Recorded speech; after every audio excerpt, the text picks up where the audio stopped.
ईश्वर की जय, श्री जगन्नाथ सुभद्रा महारानी की दर्शन चक्र की जय, श्री निताई सचिव की जय, श्री प्रभुपाद की जय। हरे कृष्ण।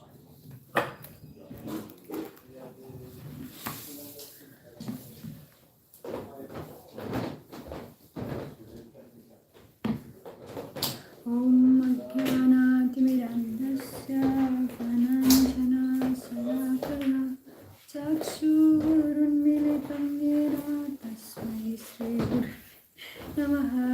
श्रीचैतन्यमनोभीष्टं स्थापितं येन भूतले स्वयं रूपं कदा मह्यं स्वपदान्तिकं वन्देऽहं श्रीगुरुं श्रीयुतापदकमलं श्रीगुरुं वैष्णवंश्च श्रीरूपं सगरजतं सहगणा रघुनाथान्वितं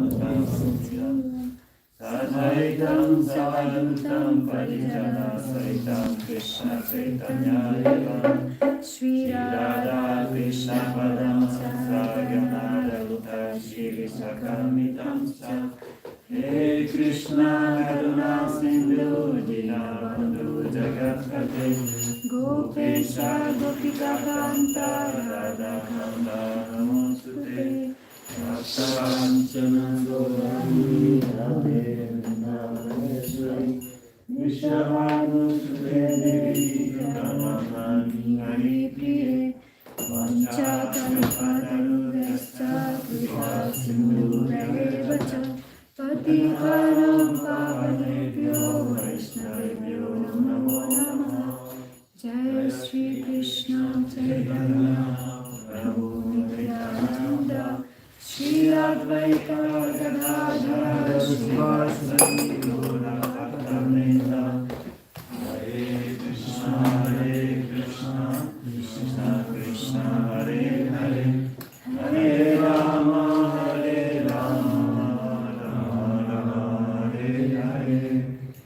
नारायणं नमस्कृत्य नरं चैव नरोत्तमं देवीं सरस्वतीं व्यासं ततो जयमुदीरयेत्। नमस्ताग्रेषु अभद्रेषु नित्यं भगवती सेवया भगवती उत्तमश्लोके भक्तिर्भवति नैष्टिकी। हरे कृष्ण कृष्ण कृष्ण हरे हरे हरे राम राम राम हरे हरे। ओम नमो भगवते वासुदेवाय। ओम नमो भगवते वासुदेवाय। ओम नमो भगवते वासुदेवाय।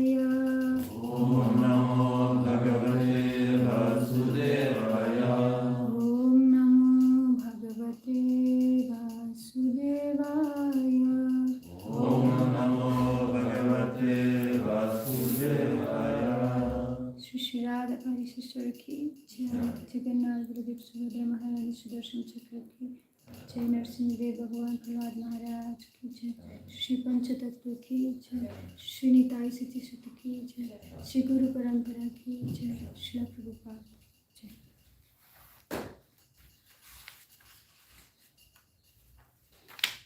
Hare Krishna. So we will be reading from text 68, Canto 9, Chapter 4. Sadavoridayam mayyam sadhunam hridayam tvamam madanyatena jananti neham tevyo managapi sadavoridayam mayyam sadhunam hridayam tvaham Madanyatena jananti Naham tevyo managapi Sadavoridayam mayam Sadhunam hridayam tvaham Madanyatena jananti Naham tevyo managapi Sadavoridayam mayam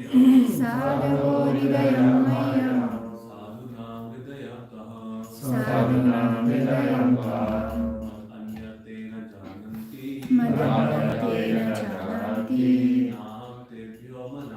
Naham tevyo managapi Sadavoridayam mayam Sadavoridayam mayam Sadhunam hridayam tvaham Sadhunam hridayam tvaham Madanyatena jananti Madanyatena jananti Naham tevyo managapi Naham tevyo managapi Sadavoridayam mayam Sadavoridayam mayam Sadhunam hridayam tvaham Sadhunam hridayam tvaham Madhyatena jananti Madanyatena jananti Naham tevyo managapi Naham tevyo managapi Sadavoridayam mayam Sadhunam hridayam tvaham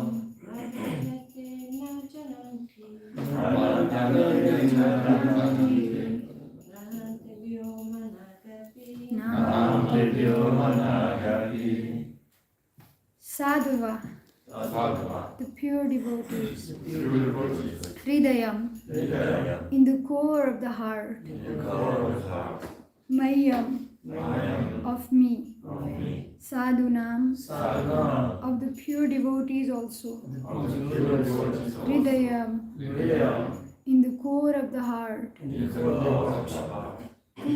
True, indeed, Aham, I am, Matanyat, anything else but me, Te, they, Na, not, Jananti, no, Na, not, Aham, I, Tevyaha, then them, Manak api, even by a little fraction.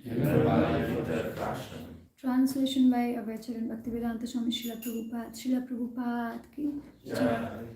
The pure devotee is always within the core of my heart, and I am always in the heart of the pure devotee.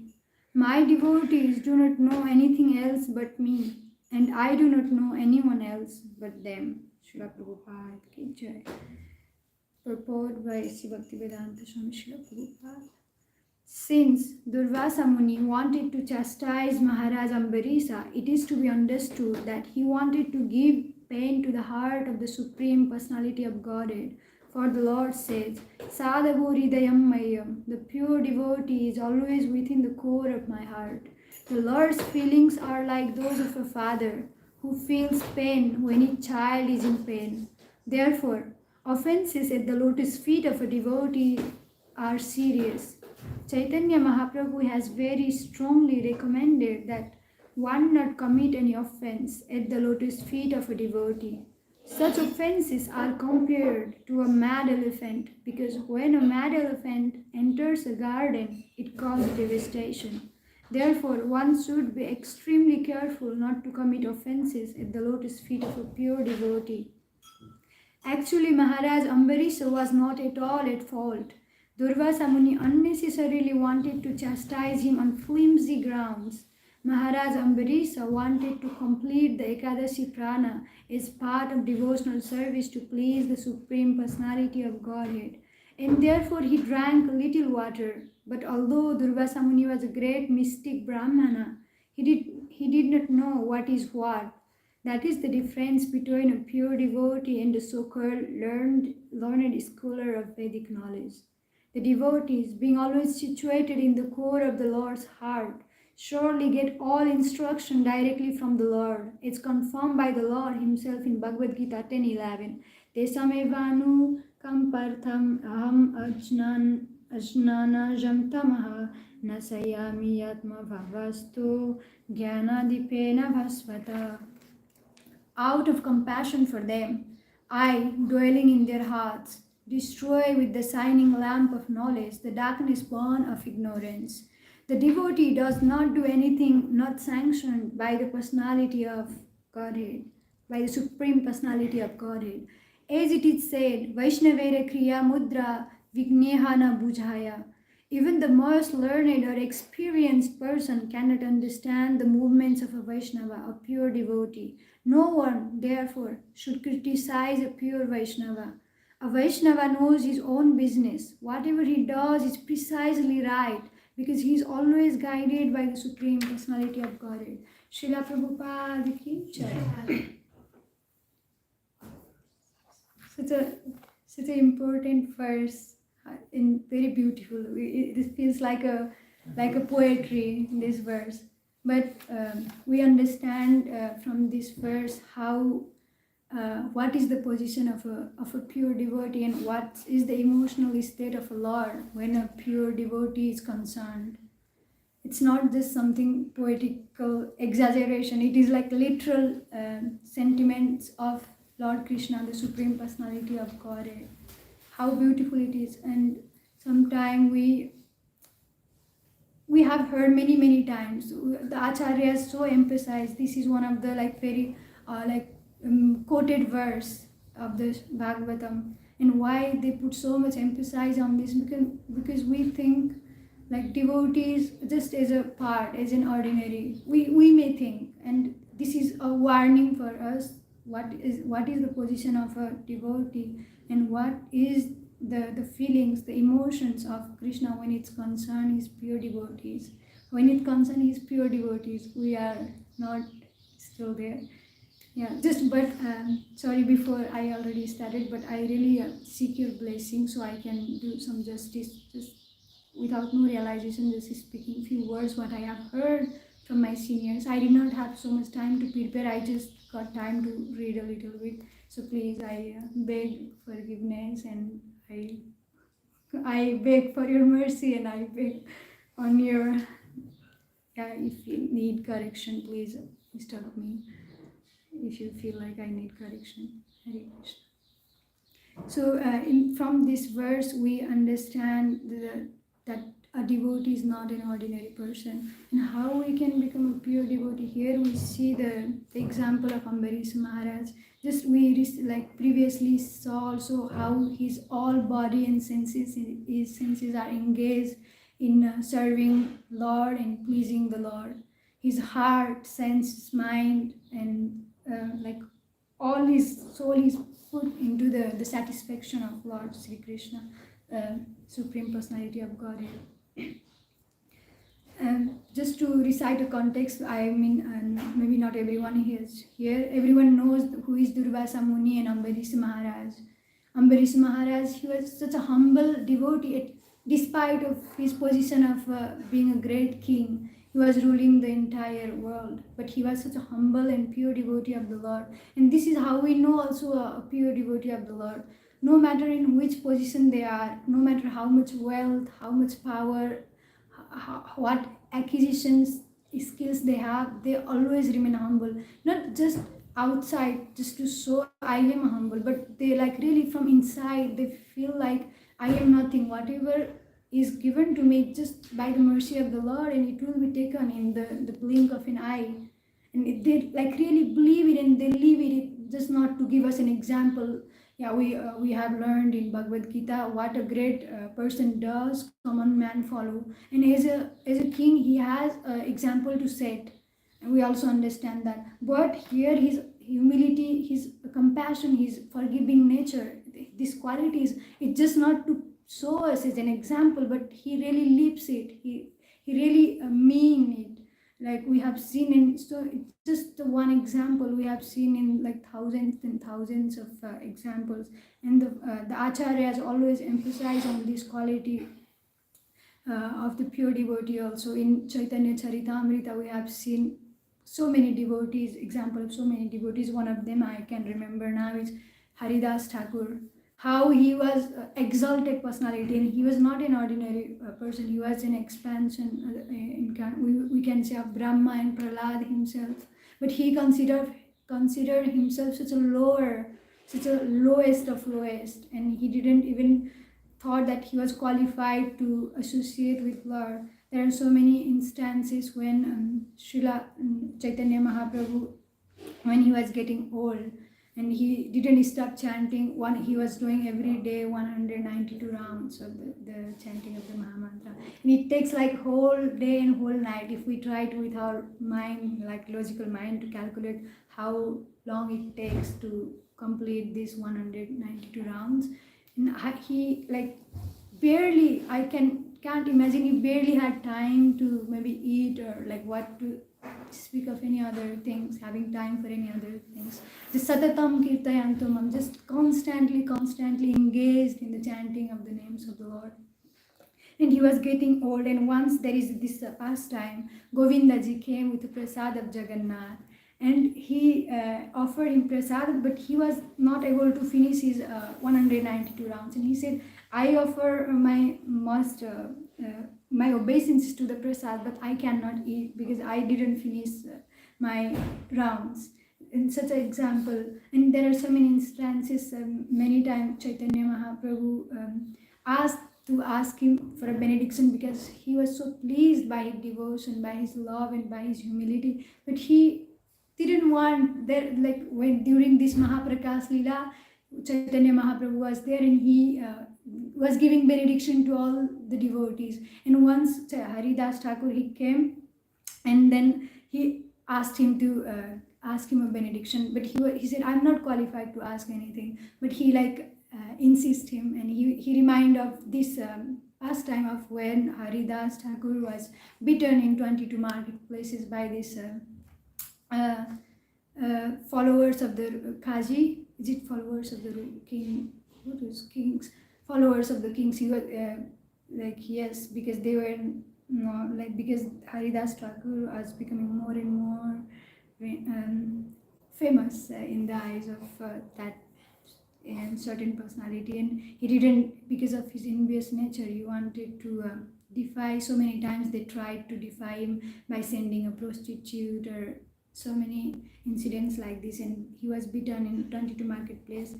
And the mood was, he was so forgiving. He was praying at that time, please forgive them, please forgive them. They don't know what they are doing, like we saw in the example of Jesus also. Please Lord, forgive them, they do not know what they are doing. And this is the mood of the pure devotee of the Lord. They are so forgiving. And I sometime during lecture of Radhanath Maharaj, he always repeat this certain particular verse, not verse, but just quote, I would say. He says, greatness of a personality is known by his capacity to tolerate provoking situations. And provoking situations may come in any form, whether that someone is not doing the way we want it to be done, or we are criticized for doing our best, but we are still criticized. It can come in so many forms, and we immediately, oh, how can they offend me? I am doing all this, and we start to count them, what all the good things we are doing, because it disturbs us. When someone doesn't give us a respect, we are like, we consider we are eligible to receive it. And it can come in like someone maybe insult us in front of someone, so many forms. Here it's like in Chaitanya Charitamrita, the example of Haridas Thakur. What did he do? But still his heart was weeping from this compassion for those who were just causing him so much pain, causing him so much harm. And Chaitanya Mahaprabhu said, I have immediately come down with my Sudarshan Chakra to destroy them. But you were praying constantly, you were chanting constantly my name and praying, please forgive them, please give them the love of Godhead. They are not causing me so much harm. So I couldn't use my Sudarshan Chakra because I couldn't go against your will. And I had to incarnate in such a subtle way. I had to become your skin so I can take all the marks, all the pain that you were having. And he shows in his skin all the marks caused by that beats of these people. And this is the mercy, the compassion of the Lord.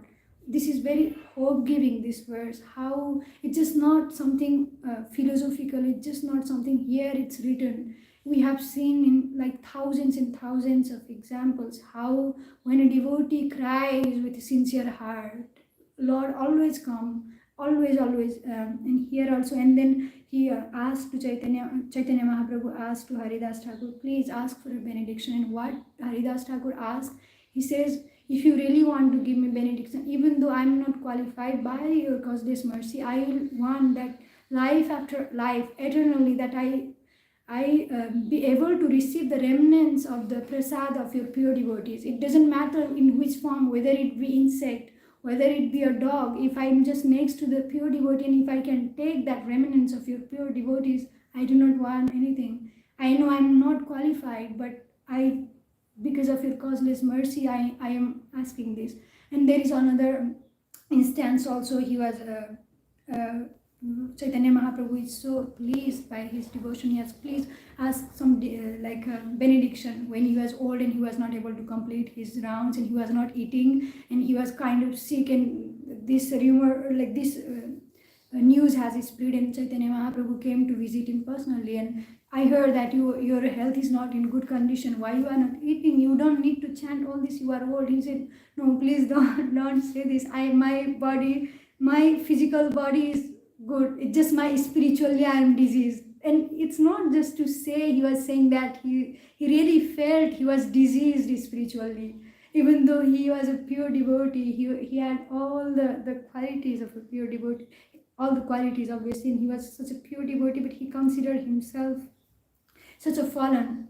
And he asked, give me, if you really want to give me one benediction, then give me that I quit my body before I heard that you will wrap your lila here and you'll go back to the eternal abode. But I will not be able to see that. I will not be able to see that. So I beg you that I quit this body before you, looking at your moonlight, shining moonlight face, gazing upon you, I may quit my body. And Chaitanya Mahaprabhu is like, his heart is weeping. Why are you asking me this? What about me? Okay, I understand you, but what about me? Will I be able to live without you after you are gone? And what Haridas Thakur replies, he says, when there is an insignificant insect is lost from the universe, does the universe cry? Does the universe even remark that the insect was dead? He considered himself that insect. And he couldn't win when a devotee is pure and he has won the heart of the Lord by his pure devotion. Lord automatically submits to that devotee. He doesn't argue further, and he granted him that benediction. And we also saw in the example how he was carrying the body of Haridas Thakur and just running here and there. He did all the sanskaras and how he was crying. This is just the example in Chaitanya Charitamrita. Also, just 2 days ago, we have celebrated the Narsimha Day appearance, because she was so Prahlad Maharaj. He owned the heart of the Lord by his devotion. No matter how many tribulations, how many provoking situations from his own father. Normally, we count on our parents when something goes wrong.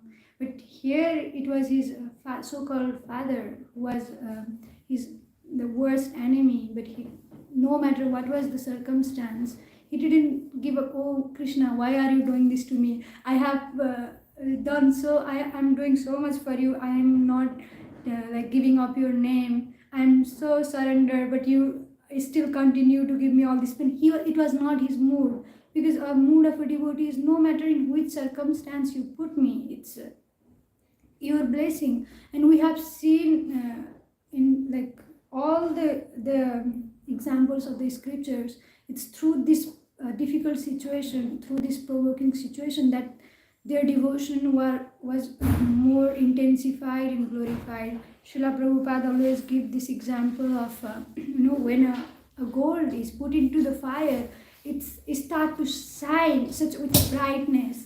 And for person also, all these provoking situations, all these difficulties, it's not to punish us, because Krishna is not giving this to punish us, but to reshape us. In these circumstances, our heart start to weep with one center, one pointed focus only to Krishna, because we are obliged to understand actually there is no other shelter. There is no shelter of parents, no shelter of wealth, no shelter of friends, so-called family. Only shelter is Lord. And we have seen thousands of examples, whether it be Kunti Devi, she's praying for the calamities to come so she can fully focus, fully center on the remembrance of the Lord.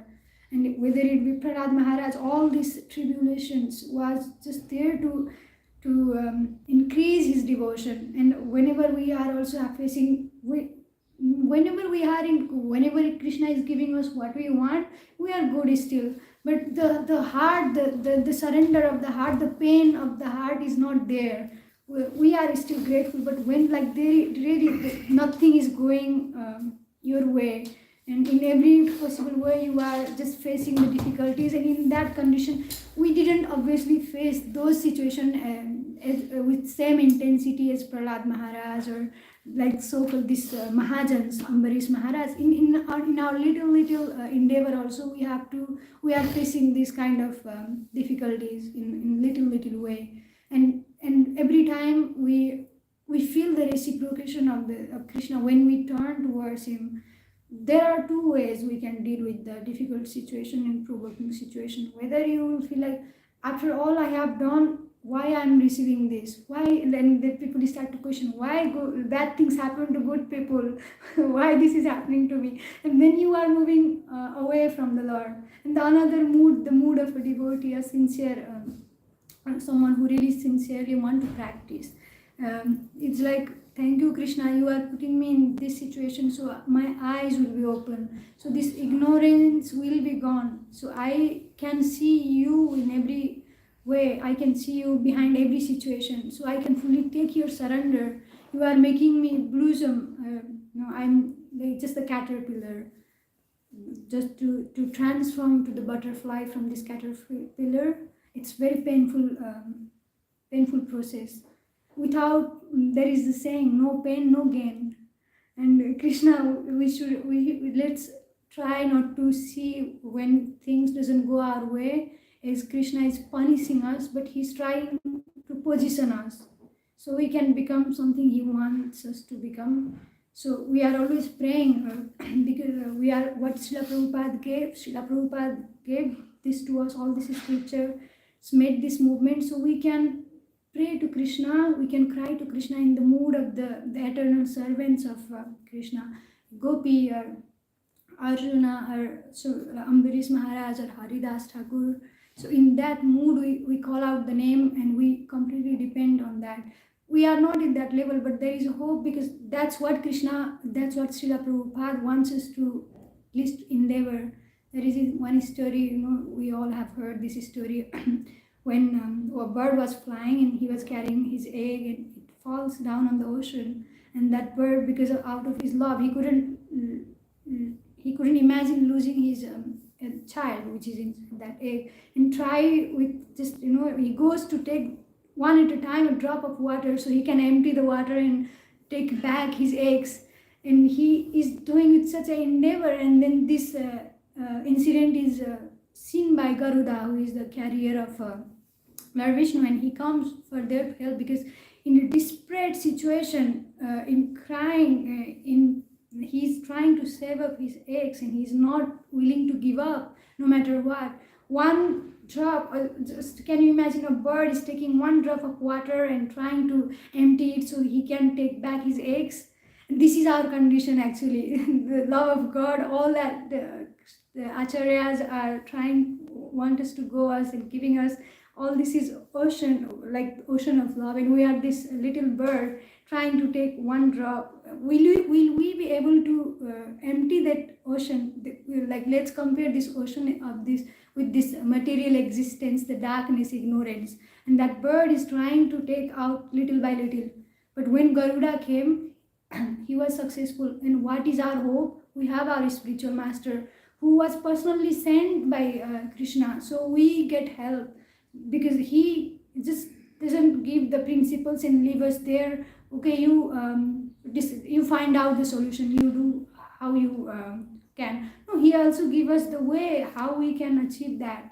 And also the devotees, spiritual master is there and surrounding the devotees who are always there to help. We cannot, it's an illusion if we think I can like advance alone in spiritual life. This is a big illusion. No matter how great you are, we have seen in the examples again and again and again, Acharya, Srila Prabhupada are trying to make us realize this is impossible. Even Bharat Maharaj, he was in like very high exalted level. He was in a bhava platform. But he still fell down because there was no association of devotees. There was no association of devotees to say, Bharat, your attention and your energy is going somewhere else. It should be focused on Krishna. Now you are putting all your efforts on that deer. Please wake up. Because if there were some devotees, they would have told him, it's like not going in the good direction. So we are dependent on the mercy of Krishna first, our spiritual master, and the devotees around us who are constantly trying to remind us of Krishna, pushing us when we are like giving feedbacks. You shouldn't do that way. We always need that sincere association of devotees who are there to help us in situations of need. We just can't take devotees as something ordinary because our heart is so full of anarthas. Even we may feel like this is just the byproduct of devotion, but sometimes there are weeds are growing, and we may sometimes take these weeds as just the fruit of a devotion. But this is, and if we are not very, very careful in our practice, it can go completely the other way. We can go completely astray. Just a small thing.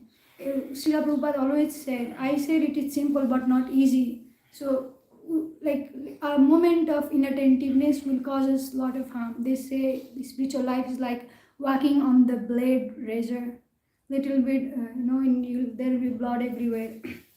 This is our condition also. But Krishna is so merciful. He is giving wherever we are. Srila Prabhupada, by the mercy of Srila Prabhupada, in which part of the world we go, there is always the association of devotees. How great Srila Prabhupada is. We, at our level, we are not able to realize what Srila Prabhupada has given us, and to realize the value of the devotees, to realize how our spiritual master is carrying our anarthas and giving all the time mercy so we can continue. What is our qualification that we are even serving Krishna? We are making garlands for Krishna. You are doing Pujari Seva.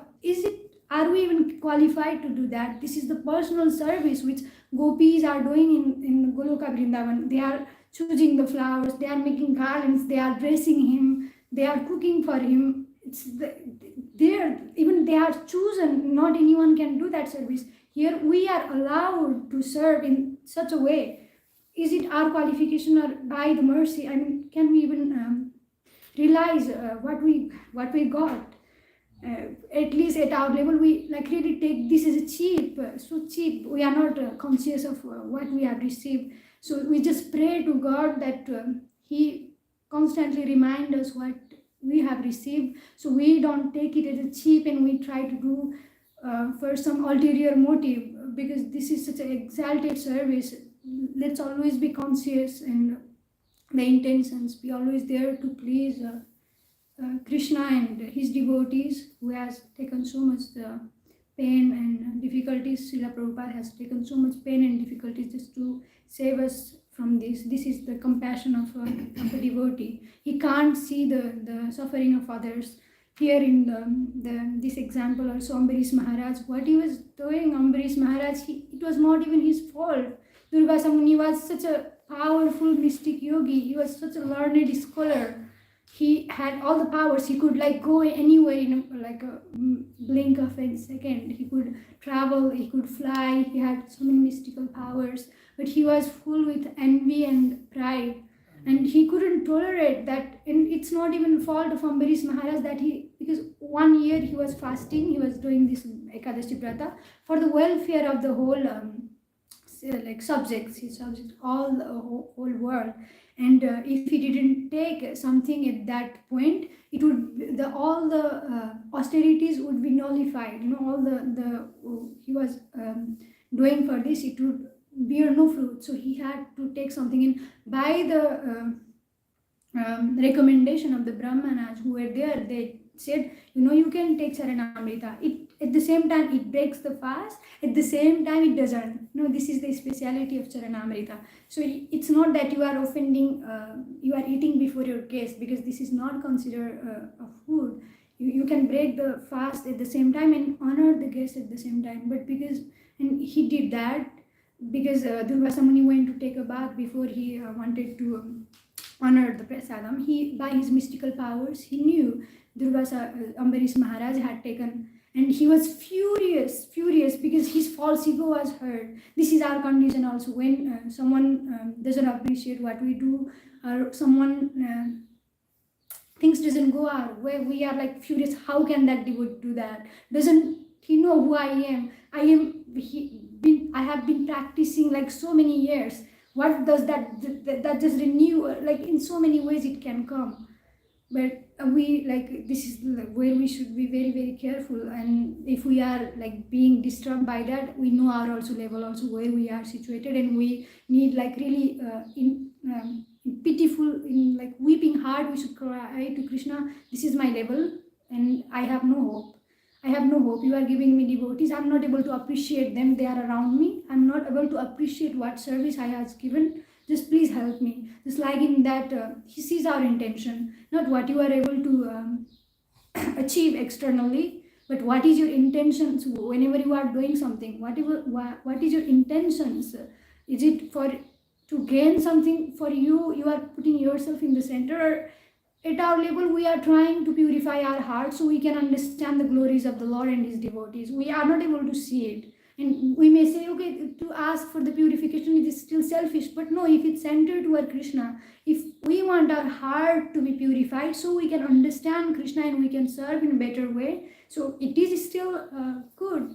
And He sees that intention, and He is always sending the help. When we try to make one step forward toward Krishna, He is making 100 steps. He says here, my devotees do not know anything else but me, and I do not know anyone else but them. And I am always in the heart of the pure devotees. He is the Supreme Personality of God saying this. I do not know anyone else. He is the knower. He is the source of everything. How that He doesn't know anything? Because He is so absorbed in loving the devotees and reciprocate in that with that affection. That is Lord. We are just, He is like with this standing, come to me. It's just we are like, no, I don't want to come. We are like, what He needs, it's our free will. He could do by force, but He doesn't want that. You wouldn't want that someone start to love you because you are putting a pistol on their head. You have to love me, otherwise I'll kill you. Like what the meaning of that? This is not even love. So Krishna here, do we really want from our heart to do something for Him, to please for Him, or just by force? He doesn't want to do that. It's our choice. We want to love Krishna, or we want to put ourselves in the center.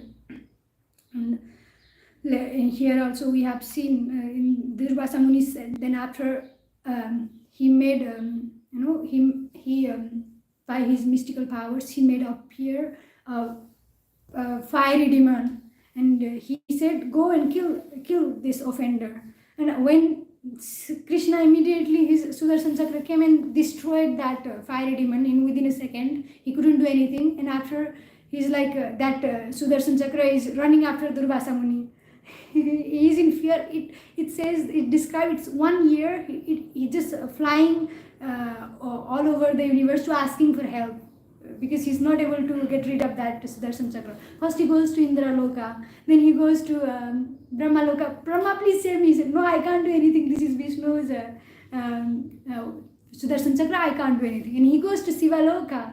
Then, no, I can't do anything. Then ultimately, we see how great this personality is. He can travel. He went to Vaikuntha and asked Krishna, please save me. I am helpless. He said, I can't do anything. You have offended my devotee. You go and then he speak this verse.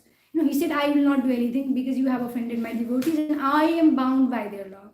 And that's at that time, this is Narayana is speaking to Durvasa Muni this verse. The pure devotee is always within the core of my heart, and I am always in the heart of the pure devotees.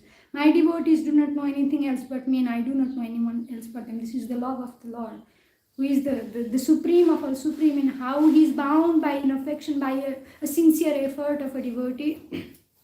He after he says, if you offend my devotees, it's like you have offended me, and if you serve my devotees, like you have served me. So you don't have like so much of philosophical speculation. No need to do all this. It's very simple. You please my devotees, I am pleased. That's what he means. And then he went back to Ambarisa Maharaj. And Ambarisa Maharaj, his compassion. Can you imagine all this 1 year he was fasting because he said, Durvasa Muni is my guest. I didn't feed him yet. How can I eat? He was just taking some drops of water just to so he can be alive. And he was all the time waiting the Durvasa Muni to come and to serve him. And then when he come back, he didn't feel offended at the first place. He there is no question even of forgiveness. He's like completely okay. And then after Durvasa Muni was saved and he served Ambarisa Maharaj served Durvasa Muni. This is the one example in Srimad Bhagavatam. We have again and again see just 2 days before we have celebrated Narsimha Chaturdasi, and Prahlad Maharaj, when such a Narsimha Dev, when he appeared, such a powerful and angry. Nobody could go to make him calm. Nobody could go. But when Prahlad Maharaj went and he put on his lap, he was melted by his devotion, by the touch of that devotee. Lord, that extreme anger and Lord's extreme power was calmed down. Was this is the love of the Lord for his devotees. And what Prahlad Maharaj asked, please give him, when he asked any benediction, you have pleased me by your devotion. And he said, please forgive my father, liberate him. He didn't say, this father has caused me so much pain, he made my life hell, he should be burned in hell for millions of lifetimes. No, it was not the mood. In any, whether in any religion, in any, those who are sincerely attain God, realize God, no matter what they have to go through and how they are get offended, they will not see that offense. They will only see the pure heart in the living being of everyone, that pure shining soul, which is a part of Krishna, and Krishna who so longing to that soul be awakened and realize his relationship with Lord. And they are praying, there's thousands and thousands praying, please give them the love of yours, forgive them. They didn't know, they are in ignorance. And this is the constant prayer of a devotee, that how we can bring pleasure to Krishna and how he is being pleased when we give, when we try to take others to realize what is your relationship with Krishna, when we try to bring in somehow or others in our own little effort, with our own little effort, we always accompanied by the mercy of the Lord and devotees, like that example of a bird. And we try with our full effort. He sees our intent and endeavor. Are we trying fully? Are we keeping, 90% I will give to Krishna and 10% I will put for my thing? Or we are giving 100%. It doesn't matter at what level we are, and in that level what we can do our best to please him. That's what Krishna sees, and he always sending always you feel like when you pray with heartful prayers and tears, like sincere, you always feel the reciprocation, no matter which level you are. Still we are very neophyte stage, still you feel the reciprocation. Mandakini Mataji says he little in small details, so you have to be very careful. He's always here, it's just we are not able to see. So that is the message of the verse today. Let us pray to the devotees and the Lord, so we do not offend any devotees. Sometimes when you offend a devotee, your sadhana somehow, maybe we have all have this experience. We shouldn't think this thing casually. No, it did happen. No, it will, like, really, it's a serious thing. If you feel like your sadhana is not going the way it was, or there is some disturbance, like you have to think, did I offend a devotee? And like, there is also one example. What we speak of Sanatan, once Rupa Goswami, I think it was Rupa Goswami, who was reading a Srimad Bhagavatam, and he started to laugh because of, you know, the lila which was described in that Srimad Bhagavatam. And one crippled person passed by. He was laughing, but not because he saw that person who was crippled, but because he was absorbed in reading the Srimad Bhagavatam. But that person felt that he's laughing at me.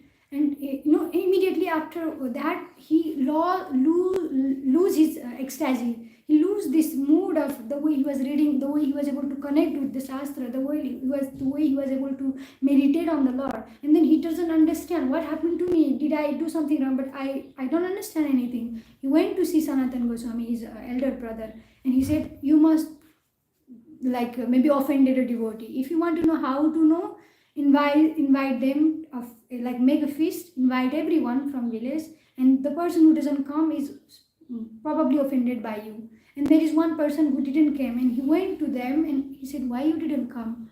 He asked Rupa Goswami, you know, that happened, you laughed at me, I felt bad. And he explained, actually it was not even, I didn't even see you, I was just reading a pastime from Srimad Bhagavatam, which was funny, so I laughed. And then he begged, even though it was not his fault, he begged forgiveness, please forgive me. And then he was able to regain his ecstasy while reading, and no connection with God. And also in our neophyte level, sometimes when we, like, really feel like if there is inner voice, something is like missing, like you feel that restlessness, there must be something, and you just go to everyone. And with, like, humility is one of the most principle, like we have seen in every devotee of the Lord. We have to be humble. We can't grow by our own effort. We always need help and blessings of devotees. No matter otherwise we are helpless. And when we are humble, Krishna likes that.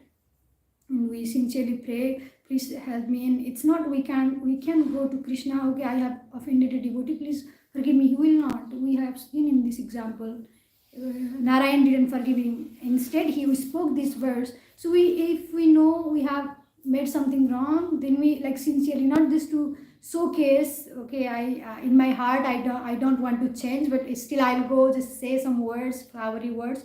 No, it's like really sincerely you beg in whatever way you can forgiveness of a devotee, and like really try not to repeat that again. And then we'll be forgiven. I'm sorry, I have spoke so much which I haven't realized it, but the sincere desire is that one day, by the mercy of devotees and my spiritual master and Krishna and Srila Prabhupada, we will be able to realize, not only me, all of us. So let's pray for each other. Krishna, they say, like, when you pray for yourself, Krishna will not maybe reciprocate or respond very quickly. But when you pray for others, he's obliged to, he always does respond very quickly. So please pray for me, and I also pray for all of you. Please, Krishna, please give us this understanding to understand the position of the devotees and the mercy we have received. Srila Prabhupada ki Jai. If you have any correction, I like really need of that. Because I like a parrot speaking so many exoteric things without even realizing. Correction at least.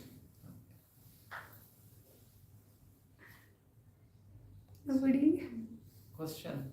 Yeah, you can ask question if I'm... So, you feel difficulties, problems because you're not surrendered to Krishna completely. If you surrender to Krishna completely, then you will not feel, you will accept whatever is happening to you. Yeah. Is that true, or is that what you are saying? Yeah, this is like what you said is like, if we are not surrendered to Krishna, we see when provoking situations or difficulties come, we see it as an injustice, whether done by others or done by Krishna himself. Why you are making me go through all this? I'm just trying to serve you, but you are putting me in so much difficulty. Then you see as an injustice, and you are like going away from the Lord. But if you see that same situation as the hand of Krishna, It's the mercy that you want me to become better. Now, when there is a sculpture is made, you have to break it like, completely, and so it's become beautiful art. So Krishna is so in order to purify us of our anarthas, he's trying to reshape us, but we have to go through this painful process. So we become something which he wants us to become. So we become bright. We become an art in the devotional service. And you see the hand of Krishna, even though externally it is difficult for others, oh, how that person is able to do that. But internally you feel so satisfied. You feel that Krishna is like never leaving you alone. Here he said, I always carry my devotee in my heart. So you don't even feel that pain or difficulty, because in whichever condition you put a pure devotee, they are always absorbed in loving Krishna. And it doesn't matter whether it's a painful situation or a pleasurable. You just see Krishna in there, and what you said is like, yeah, it's true. You don't see difficulty when you are surrendered to Lord. You see his hand in every possible way. Thank you, Prabhuji, for reaching this point. It's very beautiful understanding of this verse today. The essence, the conclusion. Yeah, let's try to become, let's glorify. Srimad Bhagavatam ki jai. Srila Prabhupada ki jai. Toute gloire au Dévos assemblés, toute gloire au Dévos assemblés, toute gloire au Dévos assemblés. Jai Jai. Panchakalpatarunascha kripa sindhu vaidasya patitanam pavanebhyo vaishnavibhyo namo namaha. Jai.